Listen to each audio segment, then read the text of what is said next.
Уважаемый Владимир Владимирович, уважаемые гости, дорогие друзья, еще раз. Dear Vladimir Vladimirovich, dear guests, dear friends, once again, I would like to warmly welcome our dear guests. The President of the Russian Federation is paying a state visit to Azerbaijan. The visit is special in nature. Our summit meetings are regular. This year, we have met twice, once in Moscow, and once on the sidelines of an international event. But of course, the formats and nature of a state visit are quite special, if you like, and this is evidence of a high level of interstate relations. The documents adopted today, including, in particular, the joint declaration of the presidents, once again confirm the friendly and allied nature of our relations. The Declaration on Allied Interaction, which was signed in February 2022, is being successfully implemented. Our countries act as allies, friends, close partners, and neighbors. Today, we discussed a wide range of interstate relations in great detail. Suffice it to look at the composition of delegations to see that the scope of activities of interstate agencies is indeed quite broad. We have analyzed in detail the issues related to trade and economic relations. The growth in turnover last year and the first 6 months of this year shows great potential for cooperation. Last year, we crossed the $4 billion mark, and we exchanged our views that, of course, this is not the limit. Special attention is always paid to the area of humanitarian cooperation. There are 324 schools in Azerbaijan where teaching is provided in Russian, with about 160,000 pupils studying in them.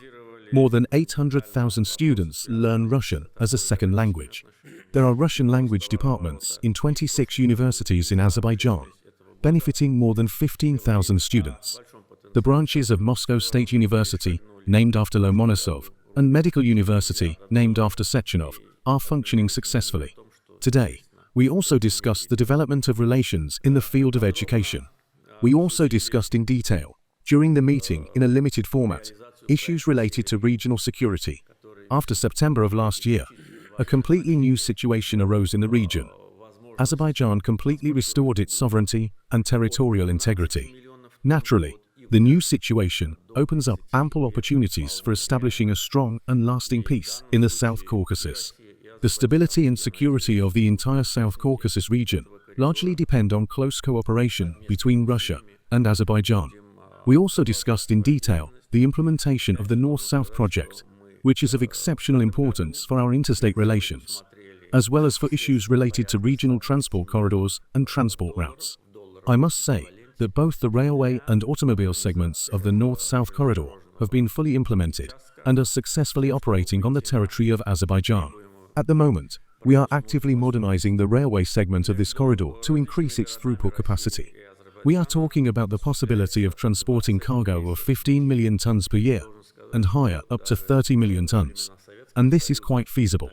In this case, both Russia and Azerbaijan, and I hope that some other participants in this corridor as well, will continue their activities with joint efforts. Again, I must say that this year, we have already allocated approximately $120 million in the dollar equivalent for the modernization of this railway section to achieve the required throughput capacity. There are 20 flights a day between different cities of Russia and Azerbaijan. I must say that there weren't so many mutual flights even during the Soviet Union. Moreover, they are shared equally between Azerbaijani and Russian carriers. This indicates that contacts between people are of a regular nature. Today, we also acknowledged an increase in mutual visits between the citizens of our countries.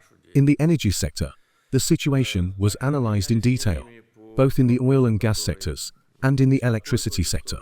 We are working hard in this direction, and I am sure that we will continue to coordinate our activities. We have also exchanged views on an issue that concerns both sides, namely the environmental situation in the Caspian Sea, particularly the fact that it is becoming catastrophically shallow.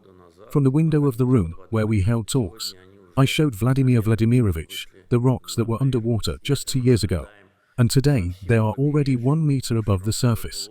We are observing this along the entire coast of the Absheron Peninsula. In fact, not only there, but also along the entire coast of Azerbaijan. We have agreed to jointly analyze the situation and outline solutions, both in a bilateral and 5-party format, to prevent a possible environmental disaster. In other words, we can already see the manifestations of this environmental disaster with the naked eye. I have also expressed my gratitude to Vladimir Vladimirovich and the Russian side as a whole for supporting Azerbaijan's candidacy as a venue for the climate conference, COP29. Russia's support was extremely important, and we are now working, including in a bilateral format, on issues related to the preparation for this climate conference. I would like to express my gratitude to you, Vladimir Vladimirovich, once again, for accepting my invitation and visiting Azerbaijan on a state visit. Without a doubt, this visit is of historic significance and will make an important contribution to the strengthening of friendly and allied relations between our countries. Thank you for your attention. Отношений между нашими странами. Благодарю за внимание.